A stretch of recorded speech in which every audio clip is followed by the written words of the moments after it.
So it's using rock as part of the dam. So that's what that was about. That's a single arch. That's not a multi. It's a single arch, thin arch dam. First one in the country in the San Bernardino Mountains. We left off, and I was starting to talk about groundwater.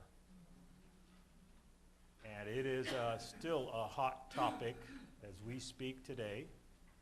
I attended a meeting last night in the community of Easton.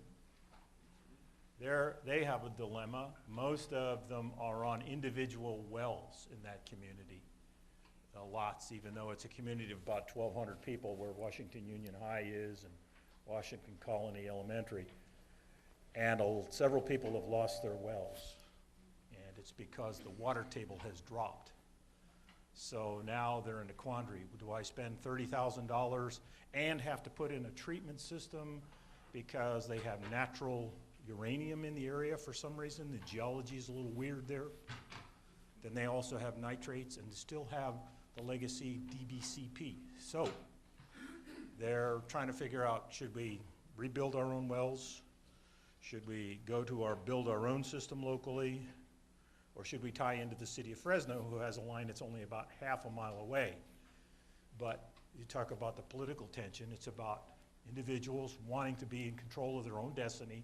They prefer to drink their own well water, but they're hearing a lot of information that it isn't real great in terms of quality. Some of them haven't had their wells tested, so they don't even know. One person did have E. coli, which is the bacterial indicator it's a general indicator. Doesn't mean you have disease-causing organisms, but it did come back positive for that indicator organism.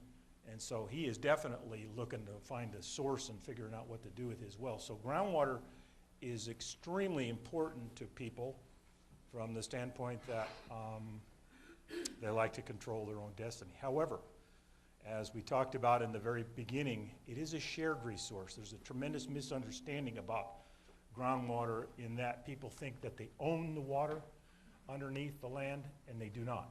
They own the right to use it. It goes back to the very first discussion about the concept of usufruct. So it is a shared resource. So if one person puts in a well and they're pumping 3,000 to 4,000 gallons per minute, and this happened in southern Stanislaus County very recently, was a dairyman, and he needed to irrigate some lands that he was leasing for forage for his dairy farm. And quite frankly, a 3,000 gallon per minute well in his area drained several of his neighbors. And furthermore, the way the law works is you're allowed to pump the amount of water that you need for the overlying land.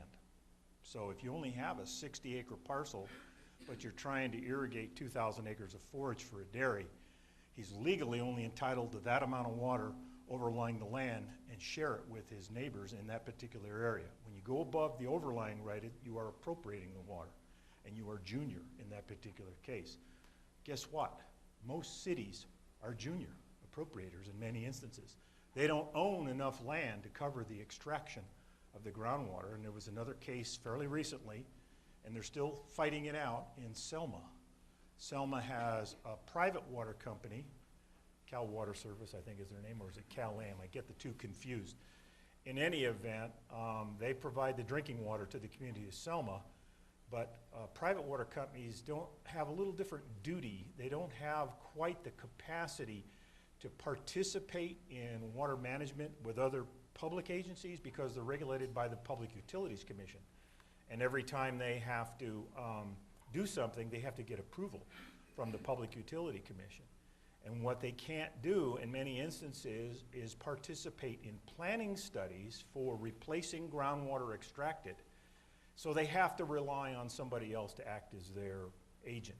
In the case of Selma, the city of Selma. Well, Consolidated Irrigation District is in the vicinity, and they're the ones that have the rights to the Kings River, and they sink a whole lot of water in the ground.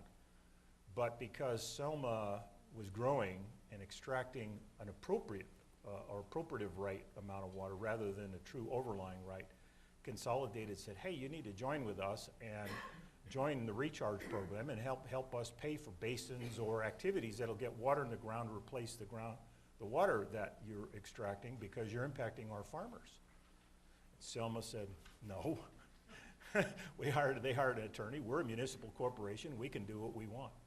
Well, it's still somewhat in the courts, but 2 rounds have gone by and consolidated 1.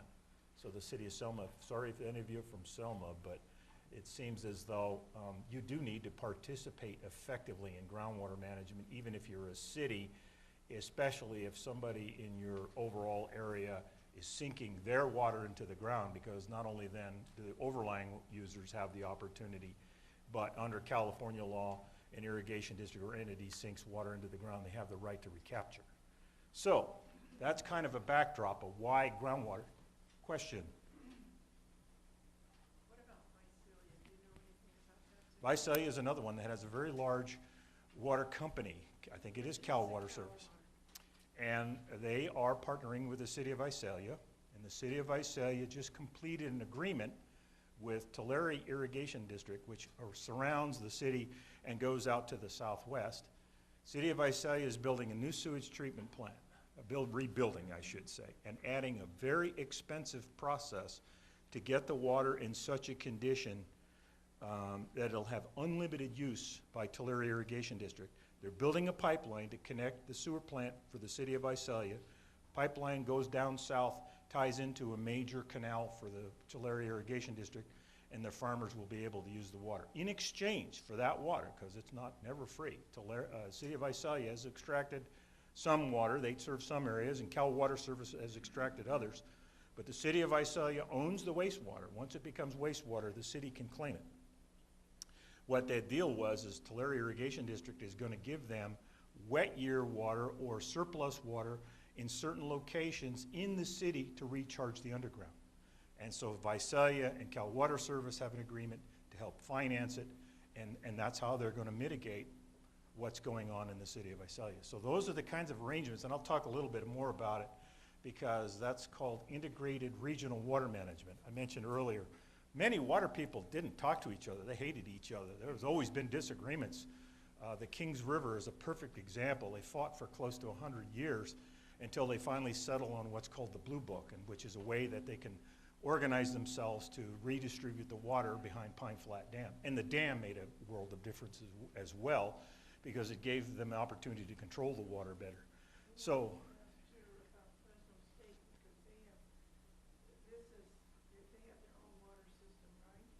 Fresno State has its own water system is the question. And yes, it does.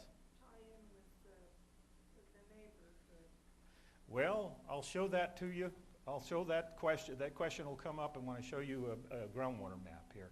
Yeah, Fresno State is creating a bit of an overdraft right here around in the city of Fresno. And the city of Fresno still has a few wells, but the city of Fresno has also gone to a surface water treatment plant and is heading in the direction, and that's on one of the slides I'm going to talk about.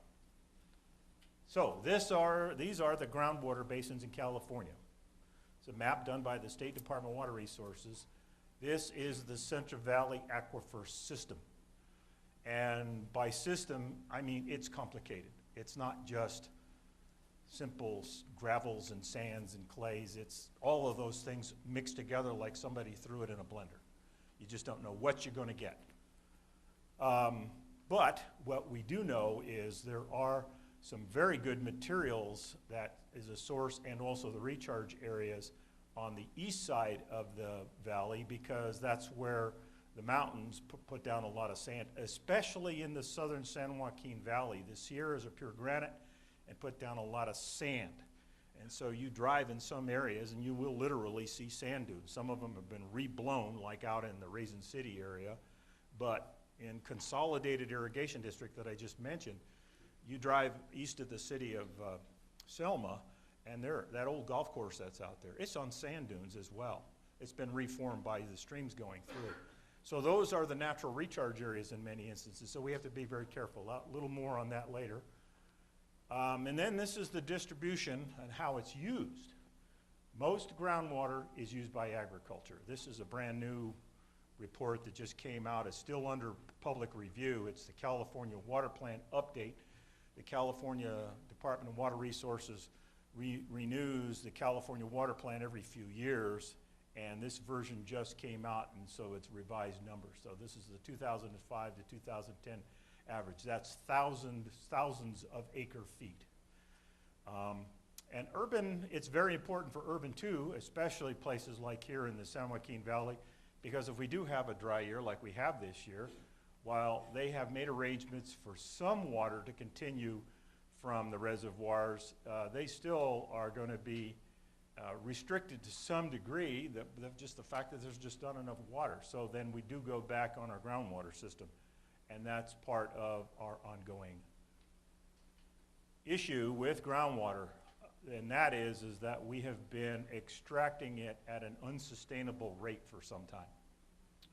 And these are what's known as hydrographs, or time-related amounts of water or levels of water. So this is the depth to water in certain locations. And the Sacramento River, still area, that part of the Central Valley is up here in whatever color that is, like green, I guess. Still in pretty good shape. They're right where their historical levels have been, although, talking to my friends in the Sacramento Valley, an interesting thing has happened, because that's a generalization. Once again, I talk about location, that water is like real estate. The western San Joaquin Valley has Sacramento Valley has undergone a change much like the San Joaquin Valley, in that permanent crops have become much more in favor, especially almonds. So in western Glenn County, and what's happened is the farmers, because the surface water quite often is very difficult to manage with a drip system. You pull the water in and it may have sediment, or it may have just enough in the way of nutrients that you'll get algae growing in it, and it'll plug the system. Well, groundwater, for the most part, is very, very clean.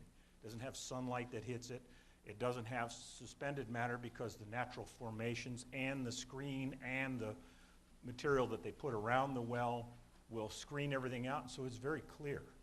It may have dissolved minerals like arsenic or selenium or uranium or even nitrogen in some cases. We'll talk about that. But for the most part, it's very clean.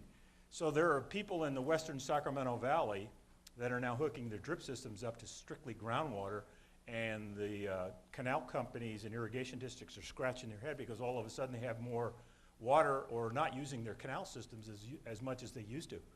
So that's a kind of an interesting thing, because it's a double whammy. People start extracting more groundwater and not delivering surface water, and if the groundwater doesn't get recharged by some of that water that comes from the canals and irrigating the fields, you end up with groundwater overdraft like you see here with the Tulare Basin. And the Tulare Basin, this I believe is a well represented pretty much here in the Kings Basin in western part of Fresno County.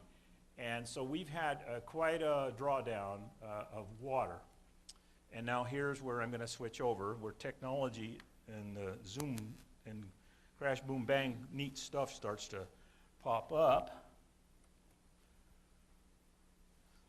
This is a 3D version of what the groundwater basin looks like in the San Joaquin Valley. It's not very clear right there, so I'm going to zoom it out a little bit.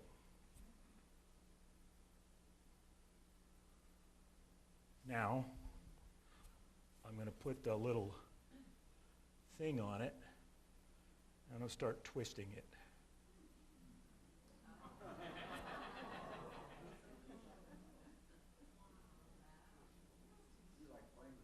Yeah, it's fun. I'm a techno geek sometimes. That little wedge down on the bottom is what's known as the basement complex. If you kept the Sierras going down underneath this, right under where we are right now, that wedge under there in the gray color is what's known as the basement complex. The San Joaquin Valley groundwater system is very, very deep. In fact, I don't have any slides here today. Somebody suggested I have some other discussions in the future. I can talk about fracking. I used to regulate the oil fields when I worked for the Water Quality Control Board. The southern part of the San Joaquin Valley goes down well over 10,000 feet deep, filled with sediments, and some of them have oil trapped in them, including shales. So, down here. Now, what does the red mean? Let me look at that a little, see if I can bring it over here a little better. And All right, I'm going to add some things, okay? Number one, I'm going to add the cities. If they come up. Okay, there's the cities. So, where are we? Fresno, right here, okay? So this area right here in western Fresno County is what I was talking about a little bit earlier, that parts of western Fresno County where that well that shows that decline over X number of years, that's the area where that measurement has taken. So that is what we call the Raisin City Cone of Depression. So if I could flip it again, you'll see there's a dip in the water table because it's been constantly extracted at a rate that it can't fill in fast enough because the geology is so complex that the water does not freely flow. It has to go through miniature pipes, the soil particles, right? So that creates resistance. And so if you pull harder, then you're going to create a depression because you're drawing the water right out from underneath you rather than having it move from other areas. The one I'm working on currently right now is the one up here. I'm working with the Stanislaus County folks. They just adopted a new ordinance that I facilitated, and it's the first one where a county has said, we don't want to export any of our groundwater out of the county. That's prohibited. But by the way, we're also going to prohibit mining of groundwater. Now, they're not in that bad a shape, but nonetheless, they're very concerned that eastern area in eastern Stanislaus County, and that's, I don't know if I can see that. It's dead. Oh, there it is. That one right there and that one right there, that's all new almond orchards that were put on what used to be rangeland. So they're concerned that while it's valuable in terms of the economy, it's also a problem in terms of the what I did was I was hitting this one. It's all problem then in terms of the sustainability and longevity of the groundwater condition. Yet, you can see the worst problem is actually in Kern County.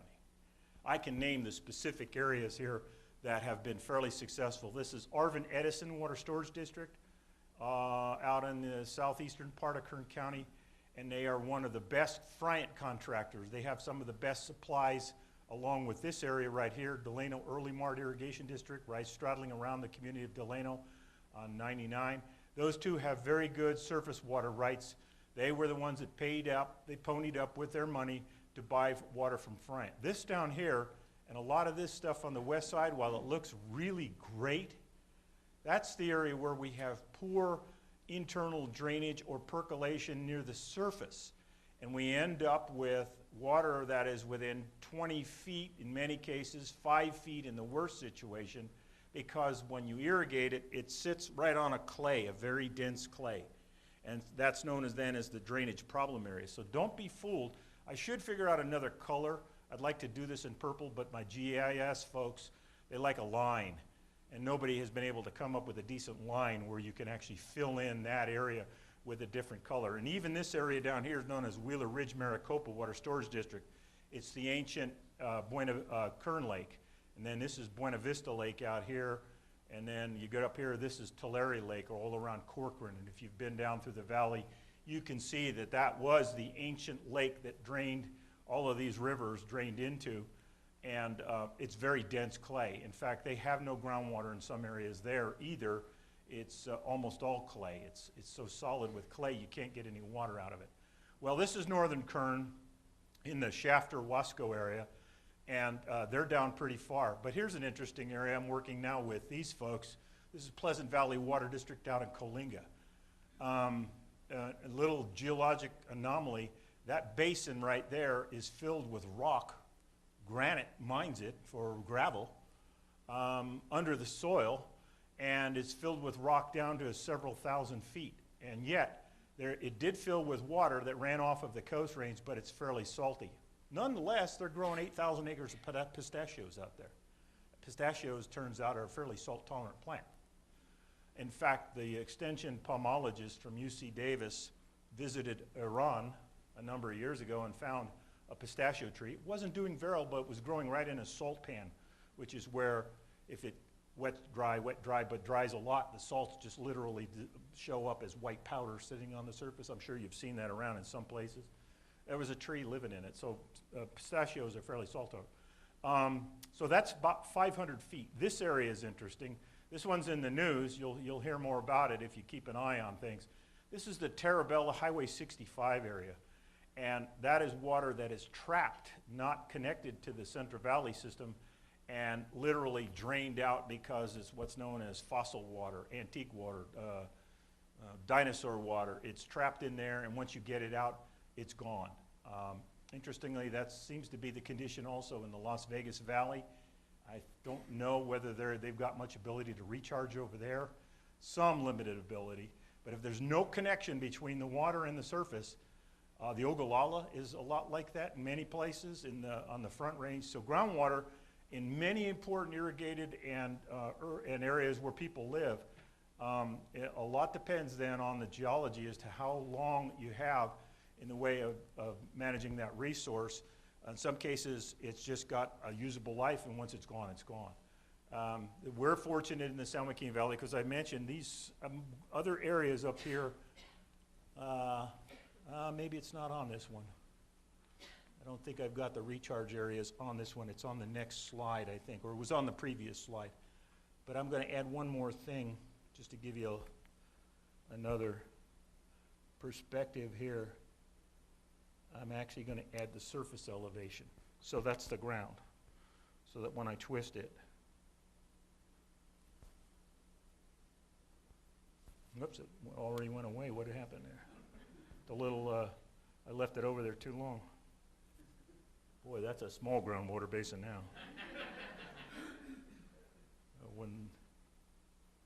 So you want to see the depth between the ground surface and the water table. That's it. Okay, that's enough for that. I go back to PC. Because I have some more on groundwater. Not only do we have the regional groundwater conditions where we have those rapid declines in groundwater, these soils here are those recharge soils I talked about that happen to be, if you drew a line around the upper watershed on the ridges, it's been carving off a portion of that upper area for some time. The reflex or the result is an alluvial fan down on the, so for every action up here, there's a reaction down here, and the first thing that drops out is the heaviest material, and that's where the sands and the gravels and everything right near the rivers, although the rivers trundle back and forth over geologic time. And right now, for example, the Kings is actually running along this edge of the alluvial fan rather than the top. There's actually a ridge through the center, and Consolidated Irrigation District happens to be on it where that's where the sandiest materials are. Right now it's kind of in between the rivers here. So this is the Kings going down into Kings County, northern part of it. That's Tulare Lake, that's the Cahuilla Tule. This is Poso Creek unit, and this is the Kern River down here. So moving along, groundwater is a big deal. One of the things that happens if you overpump too much, especially when you have a very deep formation like we have here, the Mother Nature wasn't perfect, like I said, in a way she put materials down in the basin. It's alternating, sand, silt, clay, gravels, all kinds of things. But definitely there were time periods when there were more clays dropped off in the bottom of the valley that reflect what happened in the Tulare Lake area. And it was a much bigger lake at one time. And it left a formation down there that divides the groundwater system in the San Joaquin Valley into two major zones. One is on the top, and it's free and open to the surface. The other is underneath that clay, and because of the weight of the water from the east side, it's under pressure. It's called a confined zone. And its name is the Corcoran clay. That's the common name. So they've got a name for this clay bed that's deep down under there, ranging from about 800 feet down here to 200 feet in the Modesto area, 500 feet in western Fresno County. I know I drilled enough wells through it. And if you extract water below there, which is the source of water this year for many of the lands in Westland's water districts, because they're still on zero right now. So what they're relying on is well water that is pumped below the Corcoran clay. Well, their wells are over 1,000 feet deep, sometimes 1,500, now as many as 2,000 feet deep. When you do that in certain locations, what happens is the weight of all the water up above and all the other structure, all of a sudden you've evacuated some space down underneath it, the clays collapse. They literally de-water themselves. So you got all this weight and it's this thick, and all of a sudden that weight goes shoom, and sucks it into one smaller zone and knocks the water out. You can never get it back in because the clay also has a natural attraction to its other fellow particles, and it will not reopen up the water to get in there. And that's called subsidence. And that's reoccurred here in the last several years. The most notable has been in western Madera and southern Merced County, and it has flummoxed the restoration of the San Joaquin River. And I'll talk about that a little bit more in a little while. But basically what's happened is the ground has sunk because it reflects what's happened down below, and I'll show you what that looks like. This is a marker, a gas line marker, in the Road 18.5 area in western Madera County, where this used to be all rangeland, raising cattle. It was Triangle T, and they converted it to wine grapes. And they needed water. The cattle just grazed on what grew every year. Needed water, so they went below this clay, drilled a well. The water up above was a little too poor in quality for the grapes, so they went down to get better water quality and high volume. The ground just sunk like that much in 3 years. Yeah, it was pretty serious. And that happens to be where both the flood channel and the San Joaquin River and the restoration process are going on. So I'll go more into detail of that in a minute. Okay, we also have quality issues, because not everything likes salt, like pistachios. You get pre-salted nuts. But a lot of other plants don't like salt, especially citrus doesn't care for salt very much. Beans, pinto beans, for whatever reason, and that one is important in discussions with Delta water quality or San Joaquin River water quality. And sodium are some big issues for agriculture. Sodium is one of the things where you get into chemistry. It causes the clay particles in particular to cause problems with them, where it changes their geometry, so it seals the soil over and you can't get water to percolate through it. Salinity is the big one.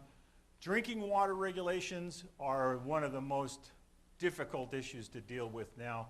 We've had, since the Safe Drinking Water Act was passed in 1973, a number of new drinking water regulations, and it seems that the regulations get tighter and tighter. That's why the people in Easton, for example, are struggling with, well, what should we do? Because it's ostensibly for your health and safety, and it's a pretty conservative process. One of the goals, for example, for drinking water is that it shouldn't have more than a 1 in a million chance of causing cancer. So the drinking water that the city of Fresno delivers has to meet that standard, whatever that you find in it. And arsenic is one. There's a couple of wells in Fresno that are shut down because of arsenic. And that's another reason why they're building surface water treatment plants, because you don't have to deal with all the soup to nuts things that you might find in groundwater. The other things, so here's the way it turns out. Mother Nature put a lot in there in the beginning, and a lot of that is in the deep water. Your arsenic, uranium, trying to think of some of the other ones. Those are the most prominent ones, radiologic properties and arsenic, that affect the most systems. But there are other things. Selenium is natural, but it doesn't necessarily all stay in the deep water. In fact, it's more in the shallow water.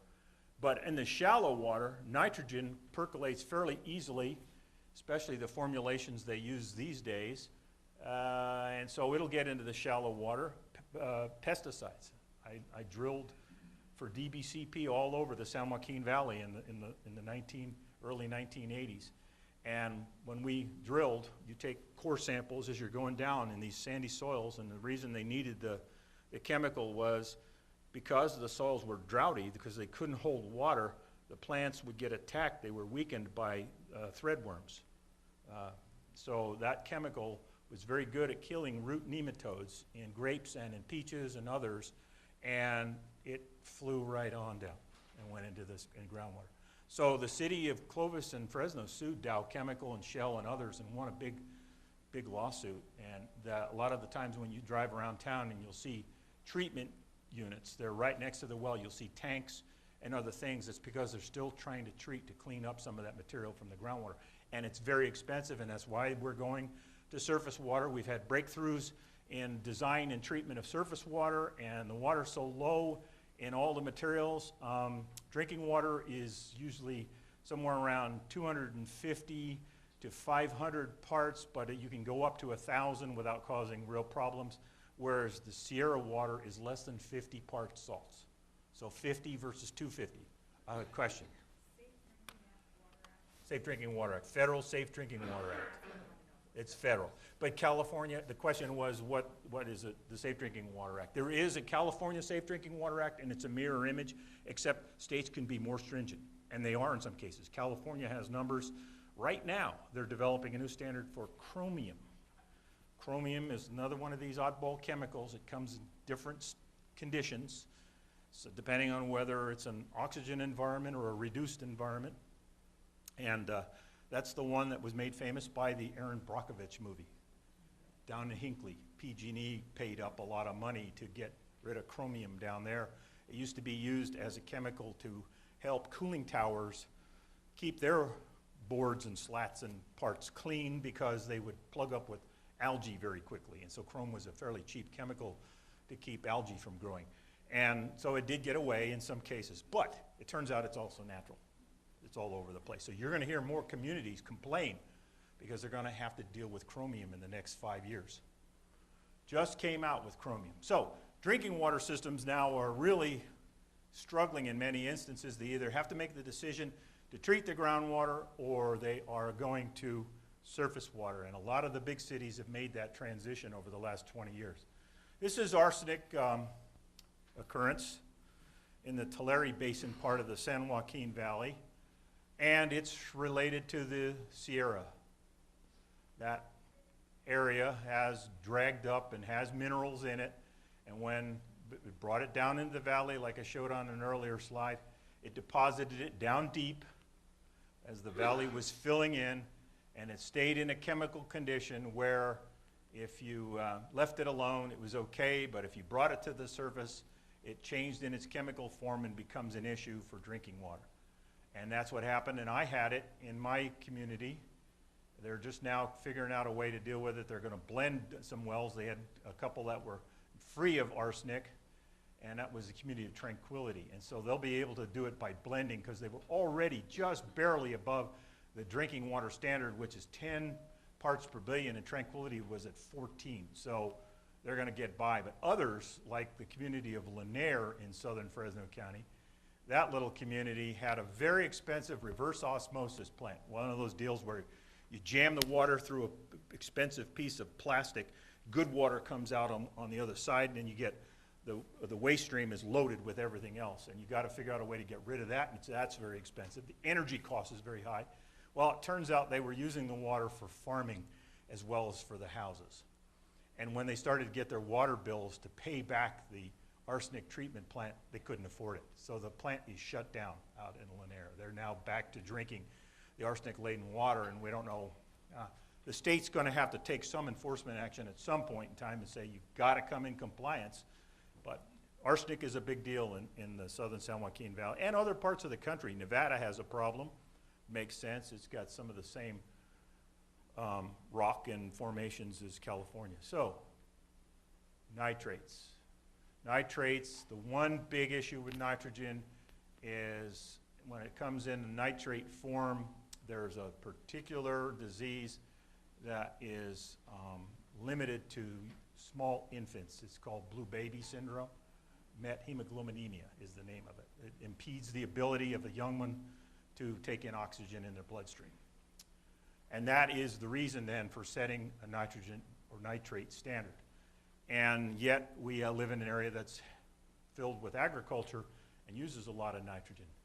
And this is the nitrogen fertilization rate pattern all throughout the southern part of the San Joaquin Valley where we all are here today. There's Fresno. You see there's a lot of nitrogen that's been applied in Tulare County. Well, it's not just crops. Tulare County, you may or may not realize, is one of the highest concentrations of dairy animals in the country. A lot of mega feedlots down there, big dairies, 10,000 cows. One cow puts out the waste of 12 people. So if you have a 10,000 herd dairy farm, that's the equivalent of 120,000 people out there sitting on one little piece of property. So it's pretty intense. Clearly also though, grapes use a little nitrogen. Almonds use quite a bit of nitrogen. Just about every crop except the ones that self-fertilize like alfalfa, legumes, need nitrogen. It's after water, it's the #1 limiting plant growth material. So water first, nitrogen second. Sir? Why is the Salinas Valley so heavy? Same thing. Dairies? No. The question is why is Salinas Valley so heavily loaded with nitrogen? It's vegetable crops. Your broccolis and your lettuces and everything, they really have to load it up because it's so shallow rooted. It just bypasses the root system very quickly. When they irrigate, it washes it out. And they have fairly sandy soils once again. The Salinas Valley it's not clay. It's got a lot of sand because it's so narrow. It didn't have much room for the fine materials like in Tulare Lake to build up over time. So it floated on out to the river. So the Salinas Valley is just one sandbox. Not as coarse as some of the areas that we have, not coarse sand, but fine textured to the extent though that it's still permeable, very permeable material. It percolates very quickly in that area. And they really loaded up with the nitrogen for those crops. They provide how much of the lettuce every year, right? To the whole country. And in fact, Western Fresno County does that for 4 weeks out of the year when we have water. A lot of people don't know that, but all of the iceberg lettuce for 2 weeks in the fall and 2 weeks in the spring come out of the Huron area, which is why this year is going to be especially damaging if there's no water for those annual crops. We won't have that employment in those packing sheds, Tanamura and Antle and what was the other one, the Perez brothers. Yeah, so nitrates are a big deal because this is what happens when you test the groundwater. You find that high concentration of nitrates in shallow groundwater. Now, the good news is about nitrogen is that, once again, because of chemistry, it will dissipate over depth. It floats kind of along in the surface, but then there's enough chemistry going on down below that it'll turn it into either nitrogen gas or some other form that's not damaging like nitrate is, NO3. So if you drill a well in rural Easton and only go down 150 feet, you're going to be in a plume of nitrate. You go 300 feet, and you're probably out of it, especially if you only open the casing up down at the bottom last 25 feet, 275 to 300. You're below the nitrogen. So, but what does that do for an individual lot owner or small operation? It's a much more expensive well. 300-foot well is probably $30,000 versus a 150-foot well, only $12,000. About $40 a foot is what I heard. Plus the equipment and everything else, you got a lot more pipe and the pump and the wires and all that stuff. It just exponentially goes up. Okay, alternate supplies. I already mentioned this. The major cities, Fresno, Clovis, Modesto. Sacramento has been on surface water almost from the beginning. Now Woodland and Davis. For years, Woodland and Davis were on groundwater, and they bought some land next to the Sacramento River jointly, a joint powers agreement, and they're building a surface water treatment plant because they have some things in their groundwater up there, high calcium, it's hard water, and then selenium and uranium. I don't remember that they have arsenic, but I wouldn't be surprised. So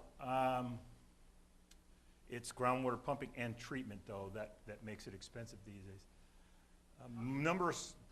Question? How can they easily shift to surface water when surface water rights have already been allocated? The question is how can they so easily convert to surface water when all the surface water has been pretty much allocated?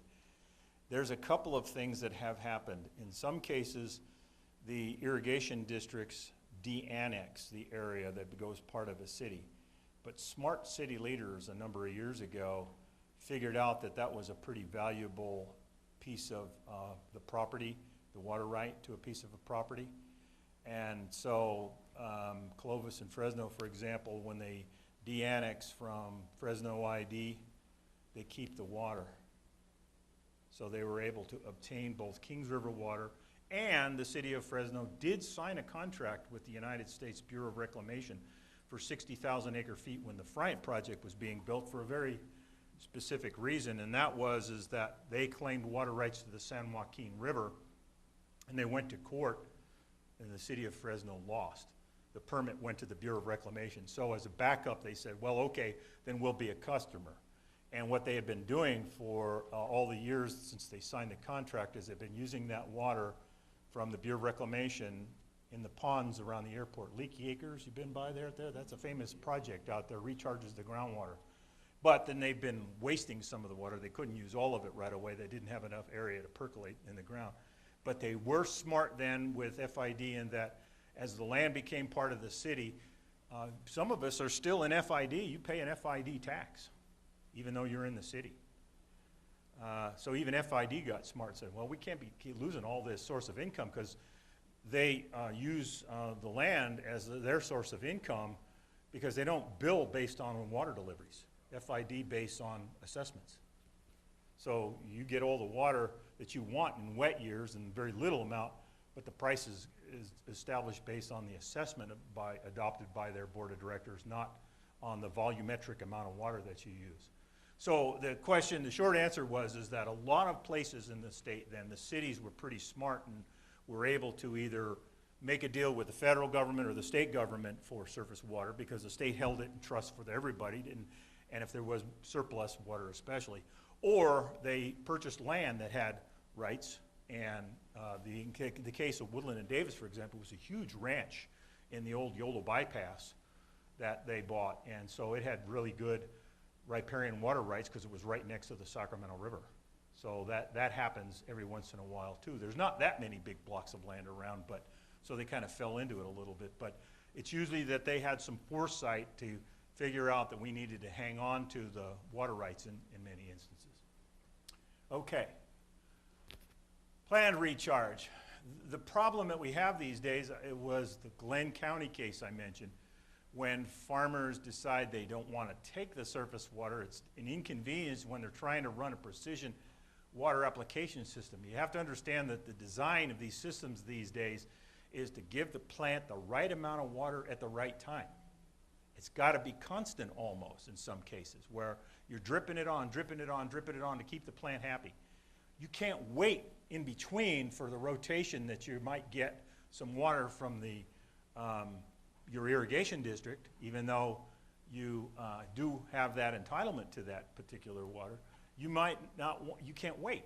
So you build an expensive well, and all of a sudden, hey, I've got a big investment here, and I'm marrying it up with my precision application system because all of a sudden I'm doubling my crops or tripling my crops and making more money. So they walk away a little bit from the surface water. Well, when that water went on that land, in many cases I mentioned about all the sand, that they also go to the precision application in those areas because the crops weren't doing well on just ditch water because it was infrequently irrigated and the crops suffered quite a bit. So they found out if I apply it with a drip system, I get a whole bunch more crop, a whole bunch more money. But the fact that it was droughty or the water didn't stick around very long meant it was recharging the groundwater. So now we have a dilemma.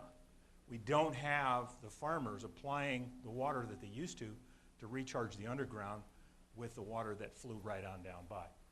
And as a result of that, there are a bunch of projects that people are talking about, and I'm working on a study myself right now to figure out how we can get back in on some of these places and show the farmers that we can sink water in wet years and not damage their crop, because you can also flood a crop out.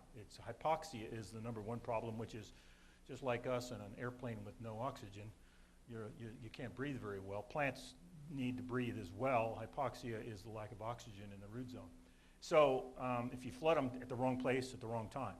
But if you do it in the dormant season, for example, you can probably get a lot of water in the ground, but it has other impacts because most of the irrigation districts hang on to the water for summer irrigation. They don't use it very often in the wintertime. So now they also have to consider how to reoperate to get the water into the ground in the wettest part of the year and sink as much water into the ground, which raises the water table level and eliminates some of the problems I showed in the 3D. But it's going to take some time and education to figure out how to do it. We have applied for a USDA grant to show farmers how we can go in between the rows or in certain portions of the soil profile and get that water in the ground and not cause any damage to the plants. There's already people doing it. One of them is a friend out in the western part of the county. I've known him since I was working out at Tranquility Irrigation District all those years. Don Cameron with Terra Nova. He's at the intersection where the Kings River turns. The Kings River comes down from Pine Flat and heads generally southwest. It runs into the clay beds on the west side, or part of the clay on the west side, and it turns and it heads up towards Mendota Pool and can tie into the San Joaquin River in very wet years. It had to fill up Tulare Lake first, but as soon as Tulare Lake got filled up, then the whole valley would fill up with water and it would run to the northwest. Well, he's right at that intersection where it turns, and so he's building a turnout right here at 145. He got some some state flood grant money, and is building a canal to irrigate all of this land in wet years, him and his friends. And he's already done it. It's not the greatest soil in the world, but it is pretty good. It's about 3 inches a day when the really permeable stuff, the real leaky ground, is over 12 inches per day. 1 foot a day it will sink into the ground. This is 3. So he's already proved it. He's done it. He flooded his grapes. He flooded his annual crops. And he's got some fields that he'll leave vacant, especially in wet years, and sink the water into the ground. What we don't know is, we got an idea about how much he got into the ground, but we didn't know whether or not, it's not set up to test whether or not it's stripping any nitrogen out. But just on a balance basis, if you put in 10 volumes of water and you got 1 unit of nitrogen, it's better than 1 unit of nitrogen irrigated with 1 unit of water. So it's going to mean you're going to dilute the nitrogen for the most part. So I don't think it's going to be a problem, but we have to prove it. So that's going to be an ongoing issue. He's getting ready to do some more construction. So farmland recharge is an intentional process rather than it used to be kind of a result of irrigating the sandy soils with ditch water.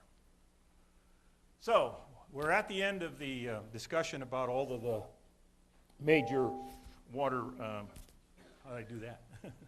All the major water systems and everything, and now we're ready to get into the summary and the discussion. I hope I've got some time for you. We can talk more about some of these ongoing issues that make our water future uncertain, but this is an encapsulated version of the transition over time.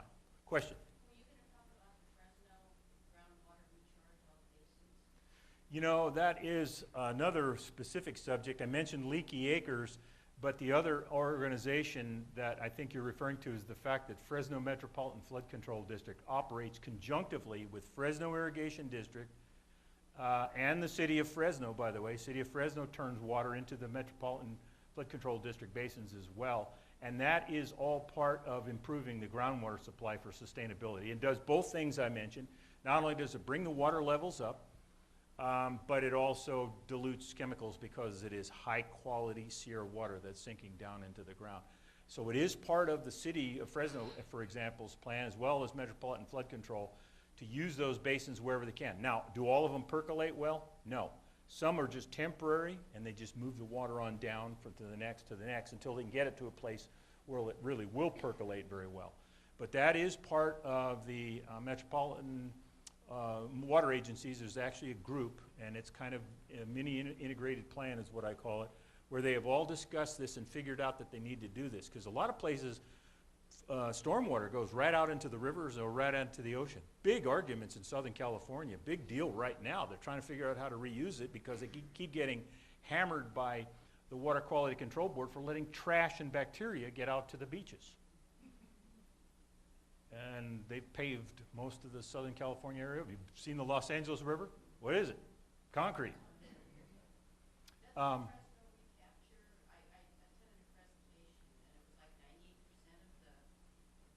of the rainwater. And it's in a specific set of watersheds. It's what's called the interfan, or the small stream watershed. So it's Dry Creek, Fancher Creek, Dog Creek, Red Bank.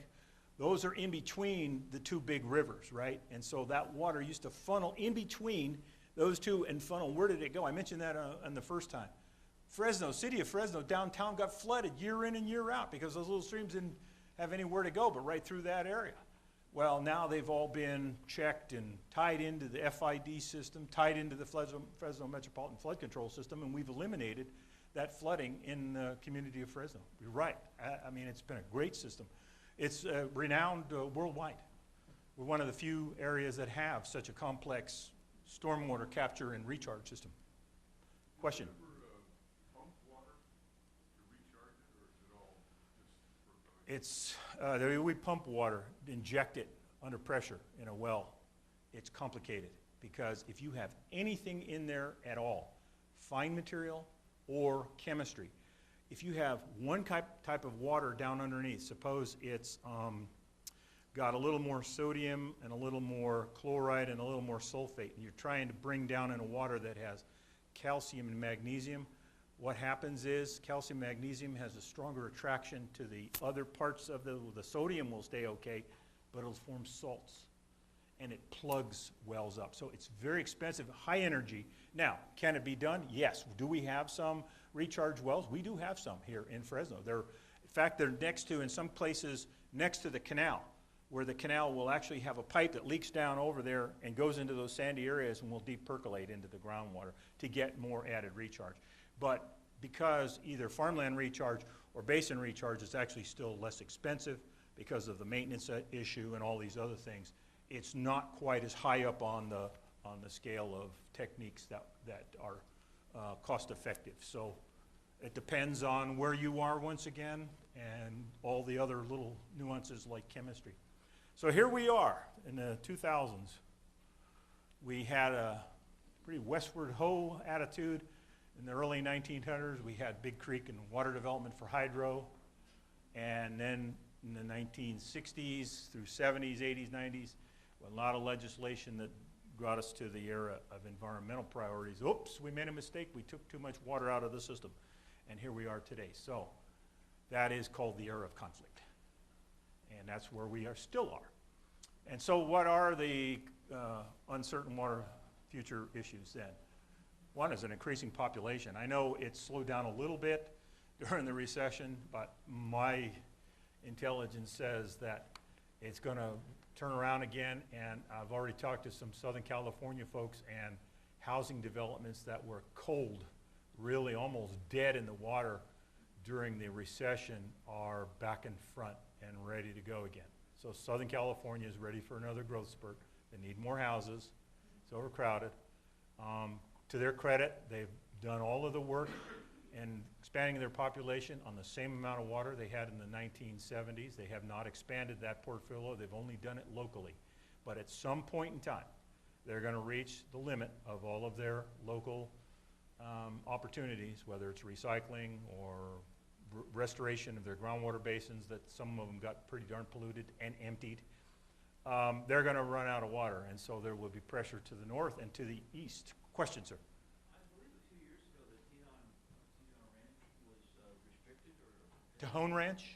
Yeah, from developing for housing because they didn't have an adequate source of water, and I've read that about a lot. He's asking the question about what happened at Tejon Ranch. Tejon Ranch is, you know, is a big spread up in the mountains. As you go over the Tehachapi's, it's all in those pretty mountains out there to the east. And they did have plans, and they worked with conservation organizations. I think that they're developing about 4,000 acres into homes and businesses, and the watershed did not yield enough water to do that. And they went through the extracted process of an environmental impact report, and it was found deficient because they didn't have enough of the water supplies locked up. And I think what they did was they went into business with some other people in the Kern Water Bank, and even that, because I meant my friend Lois Henry from the Bakersfield, California, covers water down there, and she was the one that was digging deep into all of these paper water deals, and Tejon was somewhat wrapped around in that deal down there where People were selling water in the groundwater bank in Kern County where they sink a lot of water into the ground, but the water isn't there yet. It's based on future years being able to take state water project water and sink it into the ground. Well, the state water project, like this year, it just got another first bump, by the way. It was 0. I've got a slide. 5%.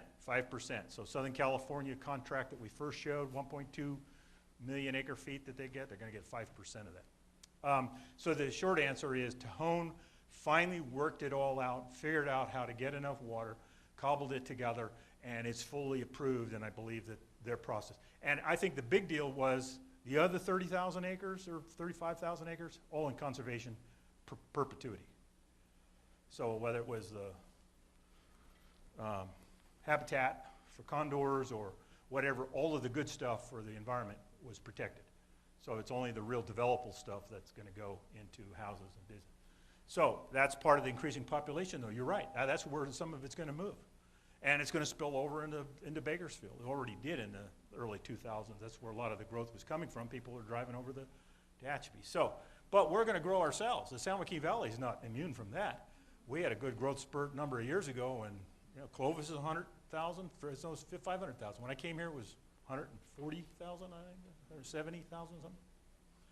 What about this Bryant project? I mean, there's not water on that. What about the Bryant project? It's kind of the same kind of a deal. It's based on Bryant water in the Lake Bureau contracts that have been passed around a couple of times, and I don't know all the details on that.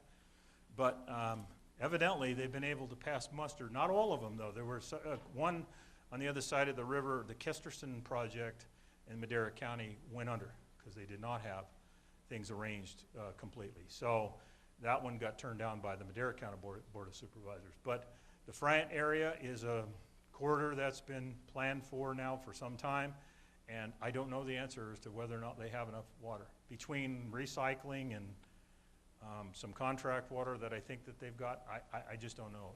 I don't know enough about that one. But I haven't tracked that one. Aging infrastructure, showed that in the early part of the program. We've got a lot of stuff that's in the ground that's really ancient. I mean, not as old as the San Madre in downtown Los Angeles, not 1781, but still.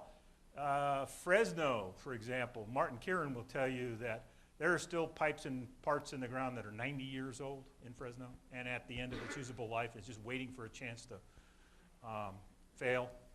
So most of the infrastructure that's put in by municipalities, they do kind of anticipate, because materials are so much better now, 75 years is not unheard of. But we've got a lot of the old stuff in the ground that has to be repaired, including the big stuff. There are some big parts. Even the things like the California aqueduct, when panels break and we have a flood from Arroyo Pasajero or something, that they've got to fix things. Degraded ecosystems, no question that there was oversubscription in many areas, but it's a combination of things. It's not just necessarily water diversion, it's also ecosystems disturbed by pathways being interrupted. One of the things that we've learned a lot about ecosystems is very important to have what's known as corridors to connect populations. If you break the corridors, you isolate populations and they become even more susceptible to degraded conditions because their population diversity goes down, the gene pool goes down. You trap kid fox in one area and they inbreed, they're not going to be very successful. You open up corridors where they can move into a larger area.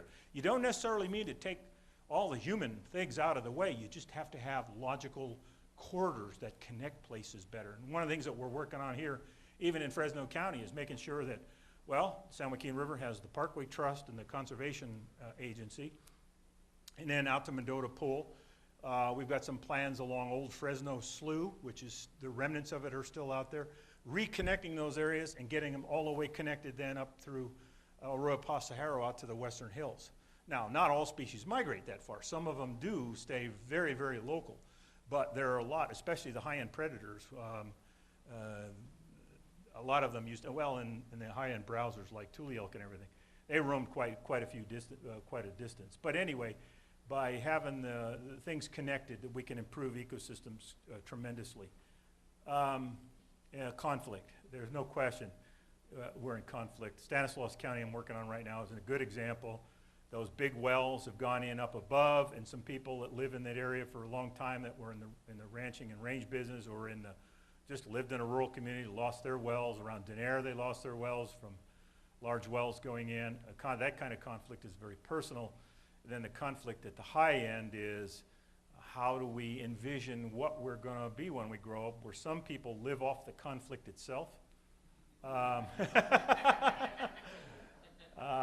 And then uncertainty with climate change. I mean, those are all big picture things that we need to work on constantly.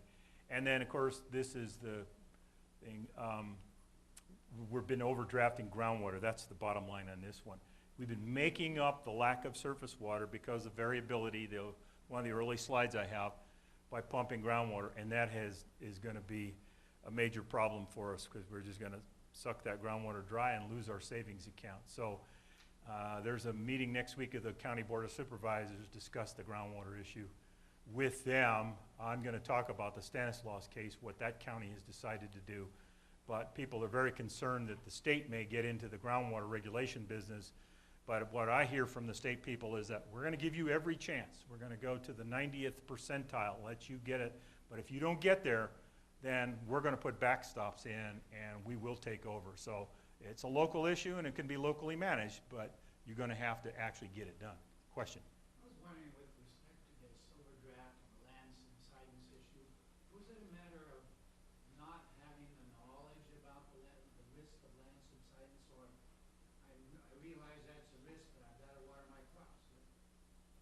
I could say that was, the question was subsidence and the impacts of overdrafting groundwater. How long have we really known about that, and then could we have predicted some of the recent things? Yes, we could have predicted because we knew. There's a famous picture by Dr. Joseph Poland, and he's standing next to a telephone pole out near Mendota, which is one of the areas that first had major subsidence, and the pole had 1934 or 1927, I can't remember, up at the top of the pole, and he's standing down next to the bottom pole in 1977. Mendota's dropped 35 feet over the years. And this happened, remember I mentioned when we got deep well turbine pumps. So that happened early in the 20th century. So we've known about subsidence. And another one that's very familiar to you, you'll hear about it quite often. It happens in other parts of the country, and they call them sinkholes. And that's been happening for a long time. So we know that when you over-extract groundwater, that it's part of the structure underneath, that it will cause serious damage if you don't manage it properly. Moving along. Underinvestment. So I'm starting to get into some of the recommendation things that we're working on that everybody needs to understand. So what do we need to do to fix the things overall? And this is what we have to repair. We've got over 1,300 local reservoirs, 2 major systems, the state project and the federal Central Valley project. The state project has all those reservoirs. 1,595 miles of levees, that's another one.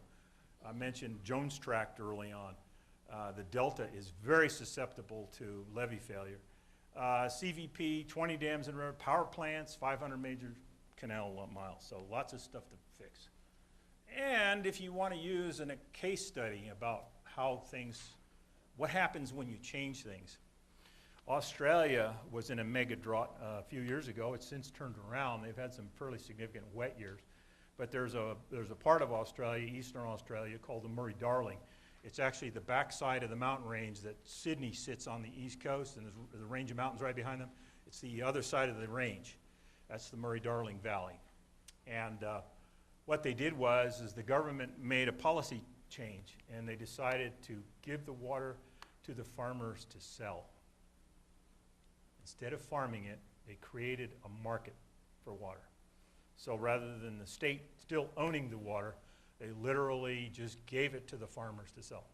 A lot of the farmers sold their water. Some of it was bought by the large municipalities. Some of it was bought by environmental organizations for environmental purposes.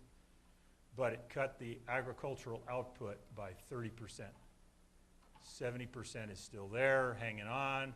But that 30% was extremely damaging, especially if you talk to people from specific areas. There were small towns that were dependent on that agricultural economy in their ghost towns. And furthermore, a lot of farmers, because they no longer had their neighbors in the structure and couldn't keep their own things going. Some of them committed suicide. So it had tremendous social impacts when the government made the policy change that it did. So it's always the same old warning of be careful what you ask for. Now, did it save quite a bit of water and stop them from going out of business because they might have been in the drought? Probably did.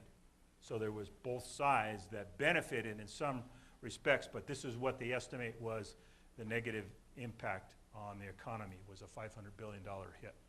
Now, Australia is a pretty good economy. At least it's solid, but it's nowhere near our economy. So if we lost the San Joaquin Valley, for example, I wouldn't even venture to say how much that would have an impact, but 114,000 jobs lost at peak. It would represent 30% reduction in California's agricultural output. That'd be pretty high here. So theirs was 30% of theirs, of the whole country. Here's some of the things that we need to understand today, is that we can't operate in islands anymore. No one region's water supply is totally self-sufficient, with the notable exception of some areas up in the North Coast. They seem to get along fine, but they're having tremendous problems right now with the drought, and the marijuana cultivation is sucking a lot of the streams dry. It's incredible the damage that they're creating up there. It's just amazing, which has an impact on fish, by the way, because that's also where coho, salmon, steelhead, a lot of endangered species, they depend on the North Coast system, and that's one of the last few areas of major untouched fisheries that we all rely on, then perhaps in some cases for breed stock or whatever. It's not fun. No single strategy can meet all the needs. Integrated, diverse strategies are required. Make every drop count. Got to improve our groundwater management system. And we have to protect and restore the river systems, and regional solutions are the way to do it. I mentioned early on, we didn't talk to each other in the water industry for a long time. Now, we get in a room and we find out, well, if you do this here and I do that there, we can really help each other out. And that's the mode of regional water management, integrated. And that's one of the things I work on. Advanced water use efficiency tech. No matter what, we still got to be efficient, even though it may not help the overall water supply, because in the case of the San Joaquin Valley, every drop that's not used just stays in the groundwater in some instances, right? So that's one way of managing groundwater. Use less, and it leaves it behind, and we can help with the groundwater overdraft. Urban efficiency, no brainer. That's how LA was able to get by for all these years. They just kept reinvesting in toilets and no low use landscaping and all those kinds of things. They've just made tremendous inroads in that. Although they come up here for testing sometimes. They're going to bring some new toilets up to Fresno State, to our lab over here, and we're going to check them out and see whether or not they live up to the promise. The first ones that came out low flow were not very efficient. No. You know, if some of you experienced that. Recycled water, purple pipe, and stormwater capture are two hot items right now, getting a lot of attention. The money that has been reallocated by the governor under Integrated Regional Water Management Planning, he cobbled a bunch of it together that hadn't been spent yet and threw it into the drought, and those are the projects that get preference: recycled water and stormwater. That may not hit our wheelhouse very well here in the valley, but there were a lot of projects that were getting real close to go. Visalia is one. Visalia will probably get accelerated now, as well as Modesto is building a recycling plant to help with water. These are the numbers. Water use efficiency, we expect 5 million acre feet. That doesn't sound like much, but in today's environment, that's a lot of water. Urban with 2.1, ag 0.6, and it's because of this notion that when you save water in ag, it just leaves it behind in either in the environment or somebody else has already been using it, even if it gets away from you, and I'll show that in a second, or it stays in the groundwater. So believe it or not, I know that's some people have a tough time, but once we show them why we use so much groundwater that it just leaves it behind. It's not available for transfer to somebody else. It just doesn't go anywhere. It stays right where it's being used. If you have your well hooked up to your drip system and you used to have it flooding, it's just leaving it back down in the ground. The water doesn't go anywhere. It's not moved to Los Angeles or anything, although some people would think they can sell their groundwater that way. Stormwater capture, 4 to 7 billion. That money is staggering. 6 billion acre feet, $4 to $7 billion, and that's kind of the range that the current bond measures are that are being floated in Sacramento, closer to the 7. But that bridge in the Bay Area cost us $6.2 billion, you know. So you have to have a sense of perspective about this investment is statewide. There's a lot of good things everywhere. I haven't driven over the Bay Bridge, the new one, myself yet, so I don't know whether it was worth it or not, but it sure was worth it to those people, let's face it, that they needed a better bridge. The other one got broken in 1989 or whatever it was. Too expensive for upkeep. All right, improved groundwater. Hey, here's a good cutaway of what I was talking about, how complicated the underground is. All those little fine-colored things represent clays and everything. That's the big one is the Corcoran clay. And those wells out there, because of the weight of the water, will actually rise up in the casing under pressure. There's a good picture of a wellhead. Can't very easily send that, even if it's saved, much of that water to Los Angeles. So that's what I'm talking about. Here's a restoration proposal. Integrated flood management is one way, and we're part of that process down to the Kings, Fresno Slough actually. Southern San Joaquin Valley, we just do local flood operation. We're not linked to the rest of the river system. So the Central Valley flood plan stops at Mendota Pool essentially and a piece of this Kings River out there. So we're not too much into flood control here. We have good enough storage behind our dams. We could use some more. Advanced integrated regional water management. That's locals working together and building larger and larger coalitions from your river basin to the Tulare Basin to the whole San Joaquin Valley. Now, right now, we're only working on the river basin basis. That's where a lot of people have gotten together and figured out that if they wire each other right and do a lot of things together, they can solve some problems.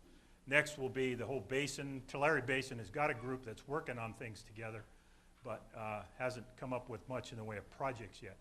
So integrated planning helps develop these ideas for either efficiency or for new projects that save water and save energy. So that's what we're working on. Why? Because they're interconnected, both environmentally and politically in many instances. They don't, but water problems don't obey political boundaries. I mean, groundwater just sits under everybody. It doesn't care about a county line. And because you've got a variety of entities, like cities as well as irrigation districts, they have each different responsibilities and actions, but yet when they work together synergistically, the result can often be better than the individuals. So it's kind of a neat concept. Water quality and quantity can be integrated together, like more farmland recharge and groundwater recharge, diluting the problems that ag has caused or that are natural.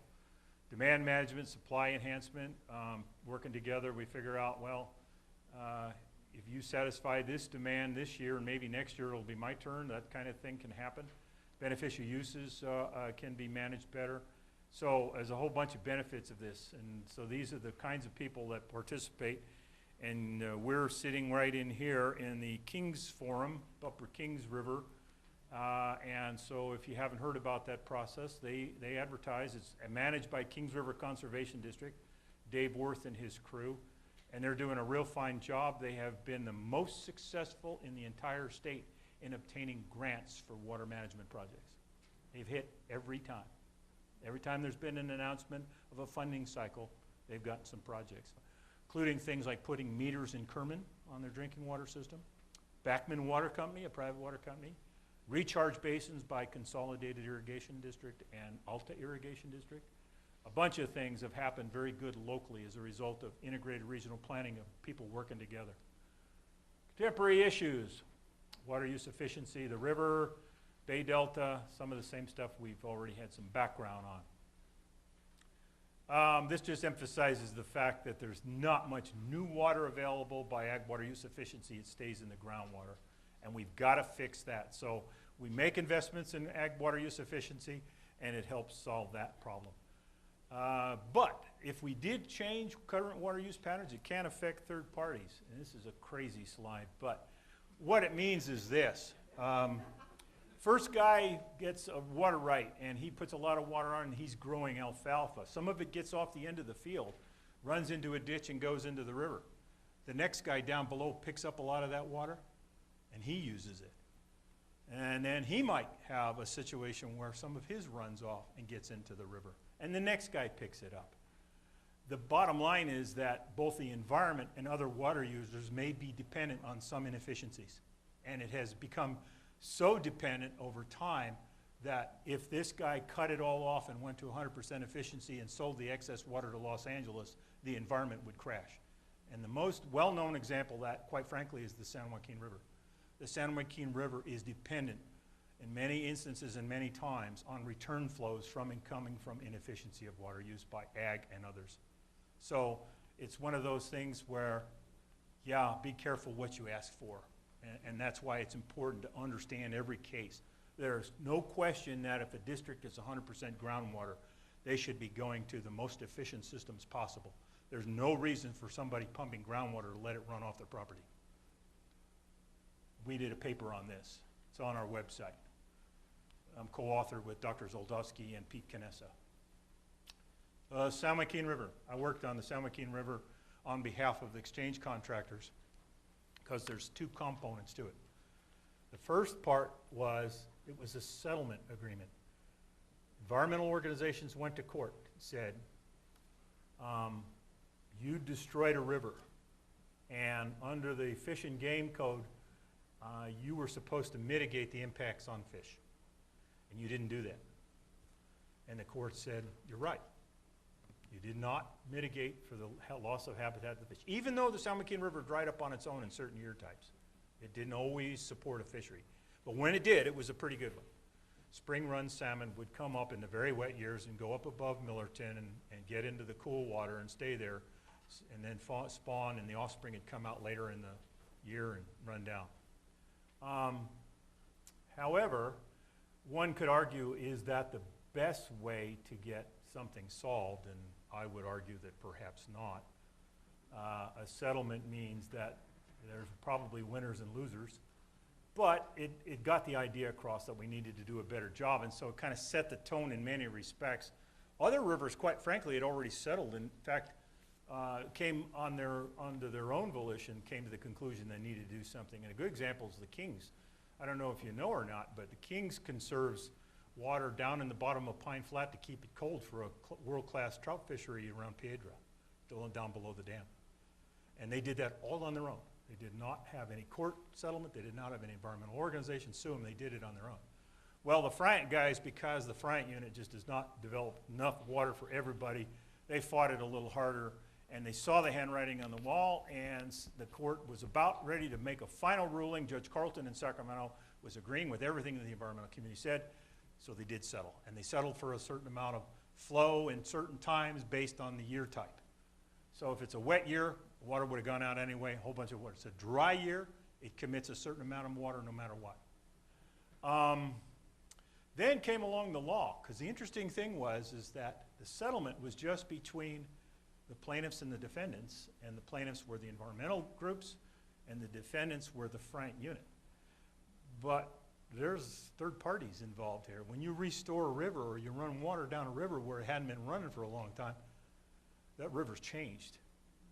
And so the third parties were people like the exchange contractors and the flood control agency, who has to bypass water in wet years. And the river channel had geometry, it changed a lot. So they were gonna have to spend a lot of money and widening in it, doing these things, and that affected the neighbors right next to the river. That was not part of the settlement. That showed up in the law, and the people that were gonna be impacted by restoring the river then got part of the law.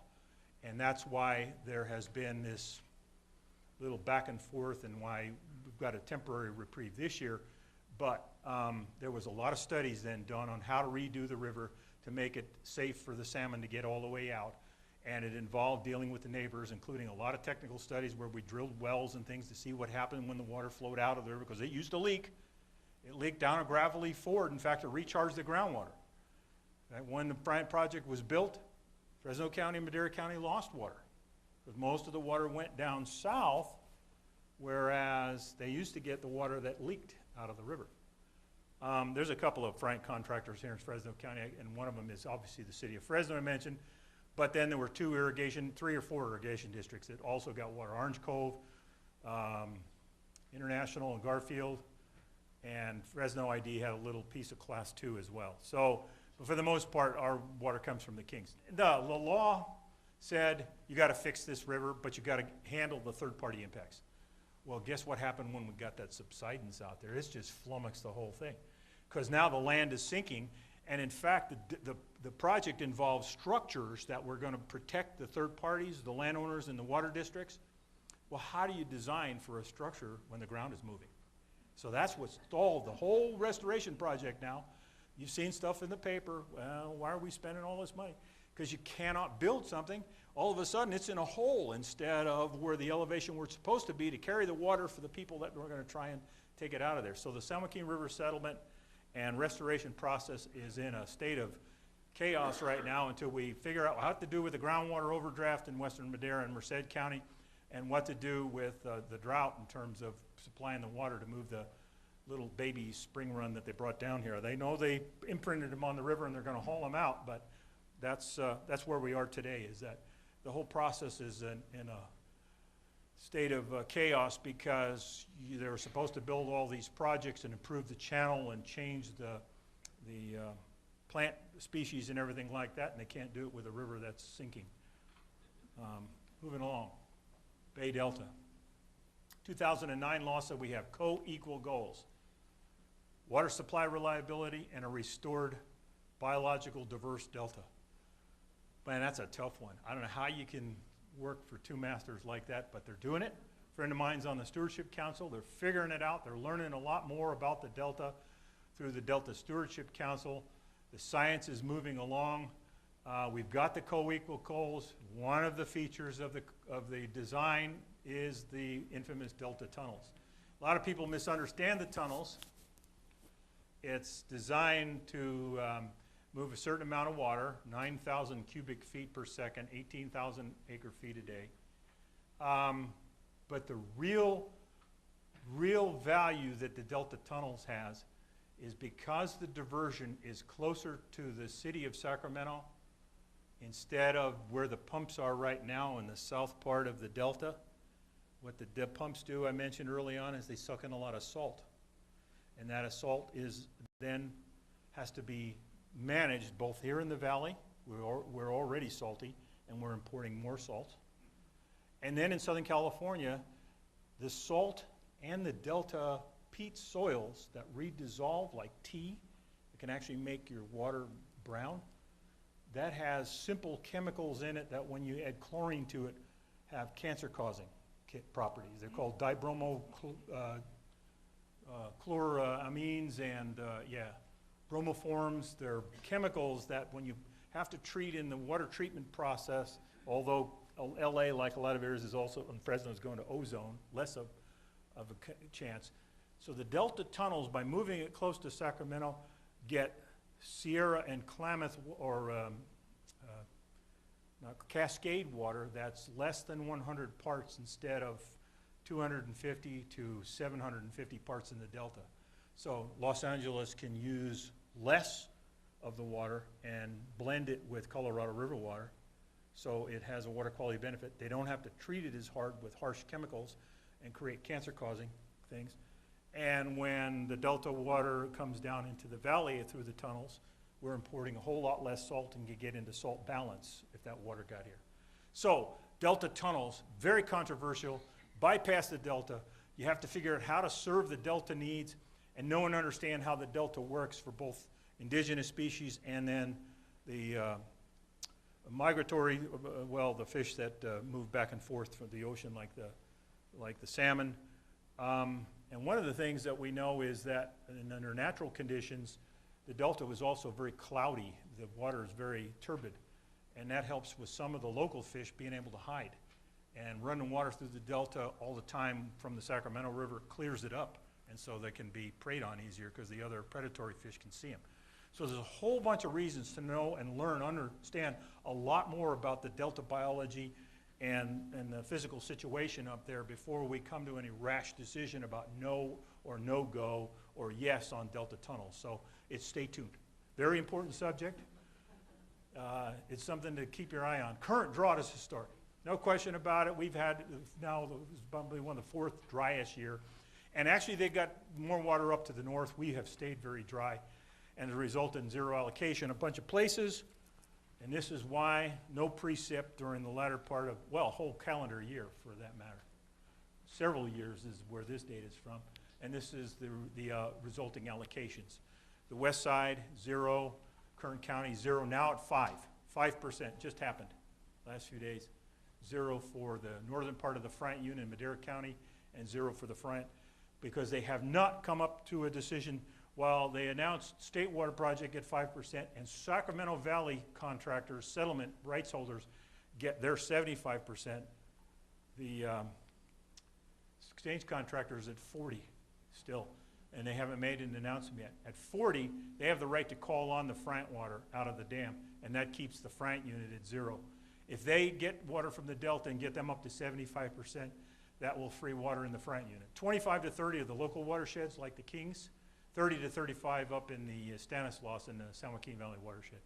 Groundwater, that's the result of this drought. It's getting hit hard. The drilling rigs cannot keep up. They're out there 24/7 trying to drill. So it's taking the hit, and that's going to be the item of the result. This is the 30-year impact of sucking the groundwater down the whole San Joaquin Valley, with the exception of the area that got surface water during a portion of this time and went off of their wells, including portions of Westlands. That's why this is a little high up here. But the rest of the valley has shrunk a minimum of 25 foot of water, an average probably close to 50. So that much empty space now is in our groundwater basin that used to be filled with water. New waterscape. Competition will increase. Urban use will set the stage. I mentioned about growth. People need water. That will determine our fate. The competition will be between ag and the environment for what's left. Health and safety code. And the California Constitution says that drinking water is #1. So ag is up there. It's been a pretty good allocation. But if it comes down to people versus ag, Constitution says people get it. Comprehensive and integrated strategies, once again back to the concept. We need to improve the existing water conveyance systems and link everybody together and figure out how to optimize it instead of everybody being in their own island. Identify and reduce risks of water supplies and the environment. Develop additional groundwater and surface water storage, and also probably it's going to take groundwater regulation. Even the locals are starting to admit that we need to put restrictions in some areas on the amount of pumping and maybe a pump tax, because it's just being evacuated too quickly. Support local efforts to expand recycled water. That's a no-brainer, the Visalia case. Improve the quality of drinking water supplies. We're doing that by converting over to surface water and getting pure Sierra water into our drinking water systems in many places. Overcome constraints to developing seawater and brackish groundwater desalination. That reverse osmosis thing is very, very expensive, but we've got to do it on the coast. The reason it has become a problem in some cases is you have to co-locate with somebody who's got a line that can send the water back out, and that has thus far been power plants. Power plants are once through to cool the steam generators. They burn fuels or natural gas, heat water to make steam, and then what's left goes back out into the ocean. Well, all of the desal plants down, especially in Southern California, are co-locating right next to those thermal plants. If thermal plants go by the wayside, then they have to figure out how to build a whole new pipeline themselves, and that brings in a whole new level of cost that most of them have not found to be economical at this time. Despite approval process for voluntary water transfers, that's this concept of we're all in this together and we ought to figure out how to move the water around as efficiently as possible. The state laws get in the way sometimes. It takes way too long. One of the problems is like moving water from the Sacramento Valley to the San Joaquin Valley, and you got to get it through the Delta. And they sit on the paperwork in Sacramento, and by the time the water can be transferred, the environmental conditions are hostile, and you can't move the water because the fish are in the way or something along those lines. It's crazy. Expand, and they're working on that. I know people on the water board, and they've got an extra 10 bodies this year in the budget to try and help move things along in the Water Rights Division to help with that. Expand the state's role in flood control. You know, the flood control used to be feds and locals together, and then the state got hammered in a couple of major lawsuits in the Sacramento Valley, And so their role got automatically expanded, much to the chagrin of the legislature who didn't want to spend the money. But it should be a state thing, and the reason is because it needs to be integrated into all the other things that we got going on, like trying to capture and save as much water for groundwater recharge. Maybe we end up having to flood more ground intentionally and pay people not to farm in the areas where they can still do that, as an example. So that would be, the state would finance that, create the money pile it needed to buy an easement on some lands, like in Merced County or even parts of western Fresno County. A question? If we're going to expand the regulations for groundwater control, will that be at the state level too? Who do you think is going to have a final? Everybody that I talk to says right now, the state says, we're going to give you every chance to do it yourself locally first. But if you don't do it, now the question is a good one. The question is when is the state going to get into the regulatory business with wells? It's a big issue. And I would say we will have maybe 5 years to get everything done ourselves. If we don't do it, then the state will pass a law, and it will probably include limiting pumping in certain year types or in general, and then probably a pump tax as well to pay for the infrastructure to cover it. So it's on the horizon right now. They're all very consistent in saying we're not going to. I testified at Senator Pavley's hearing on the matter, and all the testimony was the same from even the state bureaucrats, the officials that run the agencies. We've got to, because groundwater is so local still, I said, so complicated that we've got to let the locals take a shot at it first, because one size does not fit all coming down from the state. So it would make the state bureaucracy so much more complicated if they did take it over, that they're loath to do it right now. But they always have a limit. They always have an appetite. Sooner or later, they're going to say, you're not doing a good enough job and you're going to get regulated. So we better do a good job locally and get it done. Last one there, integrated water management, I've discussed heavily already. And there we are, ladies and gentlemen. We're at the end of the California's water story.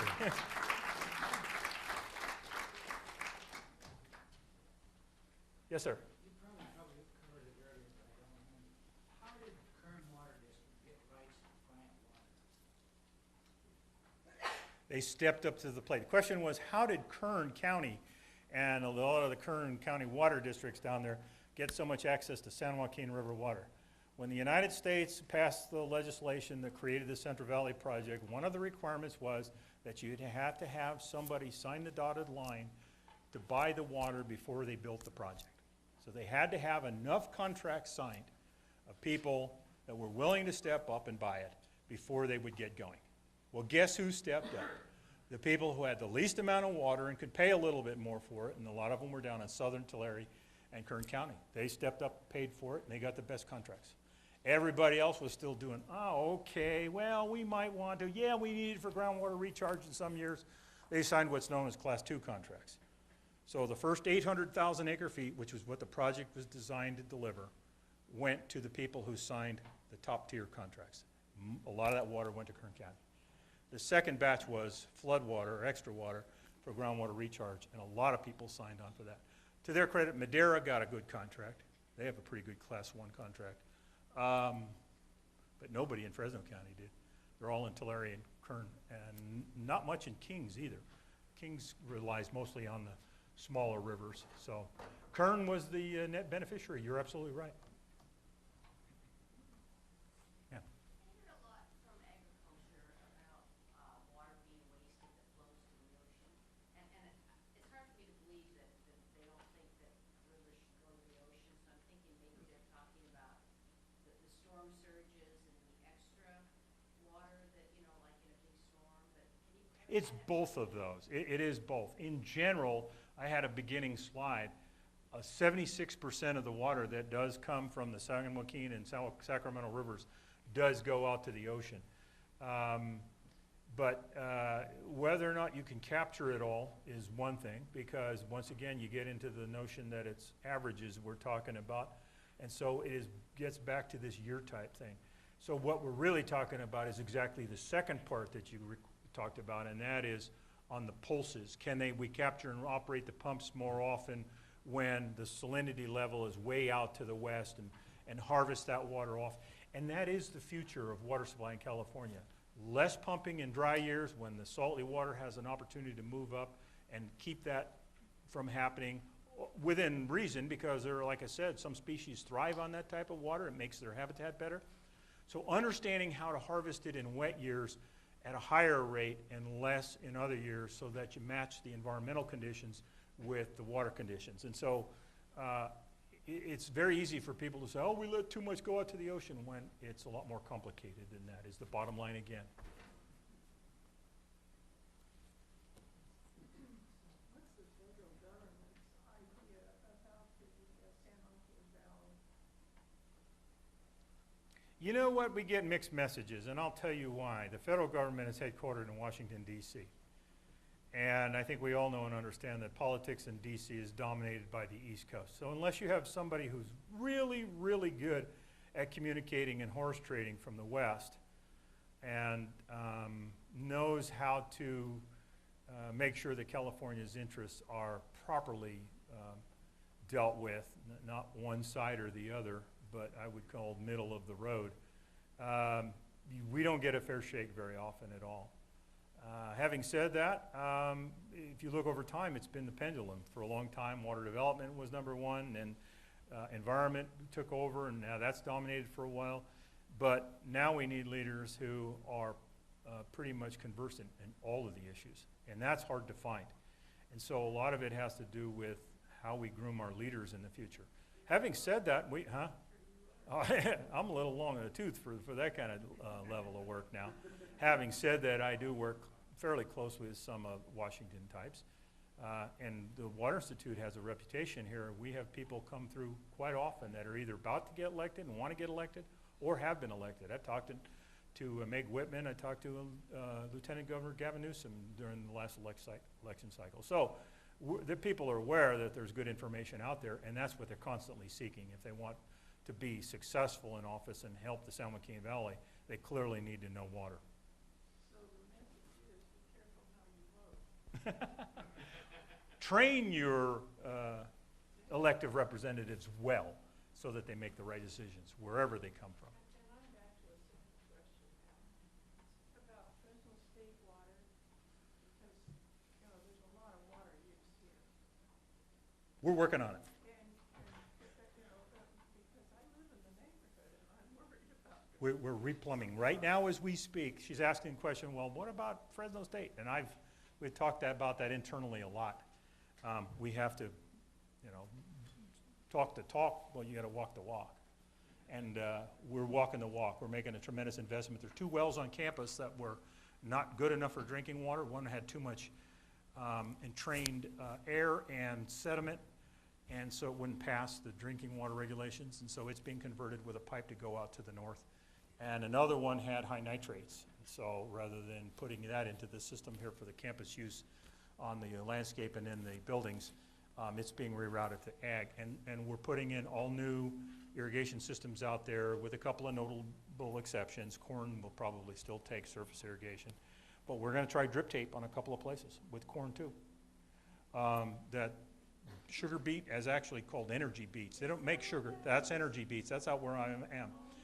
And those energy beets don't get processed for sugar. They get processed to make ethanol. And they're under a pretty precise pivot system out there that's controlled by sensors. It's controlled by moisture sensors. It tells it when to irrigate. So yeah, we're getting better at it, and there's a master plan that includes completely redoing things, and so we're getting there. We're going to go into recycling. The addition of what do you call it, the development over here. They're going to have a small package plant for treating all the wastewater from there, because the trunk line out on the Shaw Avenue isn't big enough to go to the city. It would plug it up. So they're going to have a package plant that will give us purple pipe. So we'll also have some purple pipe here on campus. So we're getting there. I know this is a whole different topic for you, but can you just give us a couple of comments about fracking? Sure. We should be looking for. Question was about fracking. Oil comes in, like everything else I've talked about, it comes from different places, different locations all over the place. Down in Kern County is a very interesting area. It was at one time, I think, one of the highest producing oil areas in the world. when it first broke loose, and it's still the #1 area in California for sure. And on the eastern part of the valley, there happen to be some materials that are fairly shallow, sands, they're called tar sands, well, not tar sands, but oil-bearing sands, and they extracted that oil out, and you know, for every barrel of oil, several barrels of water come up. In some cases, 10 or 15 barrels of water will come up because it's trapped down there in the water in the sand. So it's like sand and oil and water all mixed together. Well, it so happens on that side of the valley, the water quality is excellent, and they're using it for irrigation in Kern County. It goes into the Beardsley Canal. But on the west side, the valley is very, very deep. The block of the granite that's the Sierras keeps going on down, and all that filled in, and it's over 15,000 feet deep, and the oil formations are at 10,000. So to frack, what they have to do is, because what's happened is in a lot of places, the water used to seep up into the sands, and they developed sands, and we're able to get the oil and water out fairly easily. But shale is like I talked about, it's a clay. It's a lot more dense. There's a lot of oil in there because the critters died in there and created the oil, but it's hard to get it because you just can't punch in there and suck it out. It takes too much energy and work. Well, what they do is frack, and what that means is fracturing. And what they do is they take and they drill down into the formation, and then because of the technology, they have radial equipment that can literally follow the shale and go out and drill sideways and make it what we call, is called a rainy well. You also use it in the water business, where you put out a whole bunch of spikes down at the bottom, like an upside down spider. And, oh no, right side up, body up here, spikes going out that way. Either way, dead spider, legs flat. And so then they put sand and chemicals in there. Now the question has arisen, well, what about all those chemicals and that stuff they're injecting in there? It's about 2 days worth of work for each hole that they're doing. It's not the issue. The issue with fracking is this. They drill a brand new well. The regulations for drilling an oil well are much more stringent than even a water well. They triple case in these areas where there's fresh water. 10,000 feet, it's as salty as seawater, maybe a little less in some cases where it's called brackish water. Well, when they bring up that water, they have to go someplace with the water. So the issue with fracking is not fracking and the production well, it's getting rid of the water. And what happens in many oil fields is that they have retired wells that just don't produce as much anymore. And one of the enhanced methods that they used to use is that they either injected steam in those old wells or they injected water. So they called it steam flooding or water flooding. And so now they've got this water from the frack zone. They're drawing water up with the oil. They have to go someplace with it. The question is whether or not the wells, the old wells, are competent enough. Are they sealed, and are they protective enough of the groundwater? And that's why SB 4, the state law, split the duty. Split the duty. We have a new law. The construction and management of the oil production well is under the Division of Oil, Gas, and what's their other dogger they're called? Can't remember the rest of their name. I used to know them as Division of Oil and Gas and something resources. Renewable resources. But then the extraction or the injection wells are regulated, the monitoring around in the good water by the State Water Resources Control Board.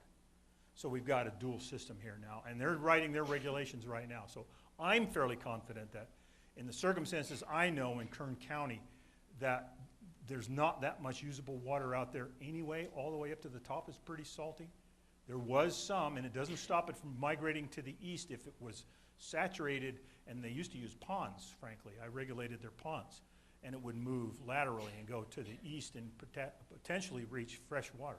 But as long as those injection wells are competent, then we should be okay. So fracking in California, in the Monterey Shale, is less of an issue than it is in other parts of the country where the gas shale or the oil shale is much shallower, much more fragile in some cases in terms of not only its own physical condition and its proximity to fresh water. So it's like everything I've talked about, it's location, location, location. Does that make sense? Okay, you got a freebie, fracking.